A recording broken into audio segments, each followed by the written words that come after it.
আজকে সারা দিনে অনেক কাজ করতে হবে। আমি তো তাও একটু একটু করব, বেশিরভাগ মাই করবে। এখানে আমি সকালে বাসি কাজ করে বসে গেছি মাছ বানাতে। এগুলো বাটা মাছ আমি বানাচ্ছি। তো এখানে যেহেতু আমাকে সব কাজ করা হয়ে গেছে, মাছটা রান্না করতে হবে। এখানে মাছগুলো না জিন্দা আছে, ওই জন্য লাভ আছে। আর দেখতে দেখতে তো পুজো চলেই এলো। এটা আজকে 2 তারিখ, তো আর বেশি দিন নাই। 9 তারিখ থেকে তো শুরু পুজো, ষষ্ঠী। সেই জন্য বাড়ির কাজ সেরকম কিচ্ছু করা হয়নি, মোছামুছি ধোয়া কাছাকাছি কিচ্ছু করা হয়নি। সেই জন্য মা বললো যে একটা একটা করে ঘরগুলো পরিষ্কার, কারণ একটা ঘর পরিষ্কার করে মুছে ধোয়া কাচা করতে মাটির ঘরে অনেক অসুবিধে হয়। আর পাকা ঘরে তো কোনো ব্যাপারই না, শুধু পরিষ্কার করা, ঝোলঝাল ধোয়া কাচা করা হয়ে গেল। বাট মাটির ঘরে A to Z সব বের করে গোটা ঘরটাকে দেওয়ালগুলো মুছতে হয়। সেই জন্য একটা একটা করে জিনিস, আমি তো সেরকম কিছু বেশি ধুইনি। তো এখানে প্রথমে আমি মশারিটা ধুয়ে নিলাম, কারণ এটা সকালে ভিজিয়ে রেখেছিলাম আর প্রচণ্ড নোংরা হয়ে গেছিলো। সেই জন্য ভাবলাম যাকে এটাই আমি ধুয়ে পরিষ্কার করি। আমি সেরকম পুকুরে যাই না ধুতে, আমি কলে সব কিছু করি। আর কয়দিন থেকে ট্যাপে জল দিচ্ছে না, যে পরিমাণে বৃষ্টি দিয়েছে ওই জন্য জল আর ছাড়ছে না। যেহেতু জল ছাড়লে সব নদীর নোংরা জলগুলো আসবে, ওই জন্য দেয় না। তো এখানে আমি যেহেতু মশারিটা ধুচ্ছি আর মা ওদিকে মানে নিজের ঘরটা সব জিনিসপত্রগুলো বের করছে, পরিষ্কার টরিষ্কার করছে ঝাড়টার দিয়ে। আমি আর মায়ের ঘর সেরকম পরিষ্কার করতে যাইনি। যখন আমার ঘরটা করবো তখন আমি নিজে একা হাতে সব করব। তো আমি এখানে মশারিটাও মেলা হয়ে গেছে, কারণ আর আকাশের ওয়েদার ভালো না এখন, যখন তখন বৃষ্টি দিয়ে দিচ্ছে, বলাই যায় না। আর এখন পুজোর কাজ যেহেতু চলে এসেছে, তো কাজগুলো না করলেও হয় না, ওইভাবে করেই করতে হবে একটু একটু করে সব কিছু। ওই জন্য তো সব একসাথে করছি না, একটা একটা করে ঘর করব, যাতে সব কিছু মানে পরিষ্কারও হয়ে যায়, অথচ জিনিসগুলো শুকিয়ে যায়, মেলা নিয়ে অসুবিধা হবে না জিনিসগুলো। তাতে যাই হোক, এখানে ওয়েদারটা জাস্ট সকালবেলা, সেই জন্য দেখতে পাচ্ছি অতটাও রোদ্রু নয়, সেরকম কিছুই নেই। তারপরে এখানে মা ক্যাথাগুলো বের করেছিল, আমি এখানে মা এখানে হচ্ছে সার্ফে ভিজিয়ে রেখেছিল, আমাকে বললো খুঁজতে, আমি এখানে খুঁজে দিলাম। তো এখানে খুঁজে খুঁজে সবগুলো পরিষ্কার, আমি সবগুলো ক্যাথা দেখাইনি, ভিডিও করা জাস্ট একটাই দেখাবো যেগুলো ধুতে কতটা খাটনি। প্রথমে তো বালতিতে সার্ফে জল গুলে ভিজালো, ভিজিয়ে নিয়ে মা বলে যেটা খুঁজে দিতে, খুঁজলাম, খুঁজে নিয়ে এখন এটাকে নিয়ে যেতে হবে পুকুরে। কলে তো আর ধোয়া যাবে না এত ভারী ভারী জিনিস। আর এতটা ওয়ের ক্যাথাগুলো আগেকার দিনে সব বানিয়েছে, সব একবার মোটা মোটা।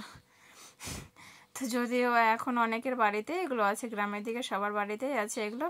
তো মাকে বললাম একটু ভিডিও করে দিয়ে, এত পরিমাণের মোবাইলটাকে নড়িয়েছে যে বলারই কথা না। যাই হোক, তাও তো করে দিয়েছে। আমি এখানে তো পুকুর পাড়ে নিয়ে চলে এলাম। আর আমি তো পুকুরে নামবই না, আগে খুব নামতাম যখন জল পোষা ছিল। এখনকার দিনে জল এত নোংরা, বলারই কথা না। মা এখানে ধুলো, ধুয়ে নিয়ে তো উঠলো। এটাকে এখন যে মোচড়া বসে, এটার অবস্থা মানে এতটা, এর আগে ধুলাম 3-4টা, এই জন্য আমার গাগুলো ভেজা আছে। তো মানে এত মোটাটা চেপা যাচ্ছে না, তো 2-1বার চেপেছি আর ছেড়ে দিয়েছি। মা বলে ছেড়ে দেয়, চেপা যাবে না, এভাবে মেলে দেবো, রোদে শুকিয়ে যাবে। যেহেতু এগুলা শুকতে মিনিমাম এখনকার যে ওয়েদার, মানে বৃষ্টি হচ্ছে, রোদ হচ্ছে, 3 দিন তো লেগেই যাবে শুকতে, 4 দিনও লাগতে পারে, বলা যায় না। তা আমি আর এটাকে আর নিতে পারবো না, আমার যখন নিয়ে এসছে আমার ঘাড় লেগে গেছে। এবার মা উঠিয়েছে, উঠিয়ে তো এখানে মেলে দিল। পুকুরে পাড়ে বাঁশগুলো ছিল, ওখানে মেলে দিয়েছে। তারপর যে দুপুরে রান্না করেছিলাম না, ভাত, শাক ভাজা আর হচ্ছে পাঁপড় ভাজা, মাছের তরকারি, তো ওটা আমি খাওয়া দাওয়া করলাম। খাওয়া দাওয়া করে দেখতে পাচ্ছ মা এখানে মুছতে চলে এসছে। আর টোটাল ঘরটা একবার খালি করে দিয়েছে, ছেড়ে ছুড়ে পরিষ্কার করে দিয়ে। দেখতে পাচ্ছ কিচ্ছু নয় ঘরে, শুধু জাস্ট যেগুলো থাকার জিনিস সেগুলো, কারণ এগুলো তো আর বের করা যাবে না। এগুলো হচ্ছে মুছে মাছে পরিষ্কার করে আবার যেখানে থাকে সেখানেই রাখা হয়ে যাবে। এটা হচ্ছে মায়ের ঘর। তো সেরকম আমার ব্লগ করা হয় না বাড়ি নিয়ে, আর সবাই আমার বাড়ি দেখেছে যারা যে আমার ব্লগ দেখে। তো মা ওখানে মুছছে, এখানে ফ্রিজে দই রাখা ছিল, ভাবলাম একটু খেয়ে নিই। তো আমি এখানে খেলাম। আর এটা না সন্ধ্যার টাইমে আমি আমার হাজব্যান্ড বেরিয়েছিলাম।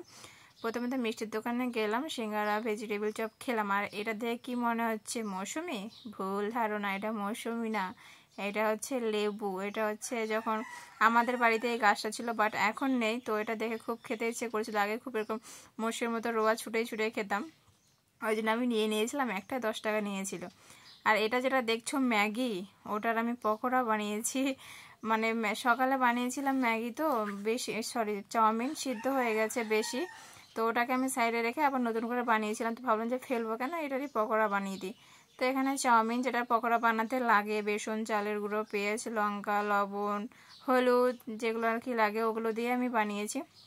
প্রথমে অল্পটুকু বানিয়ে ট্রাই করে দেখলাম যে কেমন লাগে খেতে। আমার হাজব্যান্ড বলে যে ভালো হয়েছে, বানাতে পারো সবগুলো। তারপরে আমি সবগুলো নিয়ে নিয়েছি, নিয়ে এখানে বানাতে চলে এসেছি। খুব মজার হয়েছিল, ভাবছিলাম যে কেমন হবে না, ওই জন্য তো প্রথমে অল্পটুকু ট্রাই করেছিলাম না, বেশ ভালো লাগলো খেতে। তোমাদের যদি চাউমিন কোনোদিন নরম হয়ে যায় ফেলো না, এভাবে পকোড়া বানিয়ে খায়, খুব টেস্টি হয়েছে। এটা অবশ্য না সস ছাড়া খেতে ভালো লাগবে না, সসটা একটু বেশি পরিমাণে লাগছে খেতে, কারণ সস ছাড়া এটা অতটা মজার লাগছে না।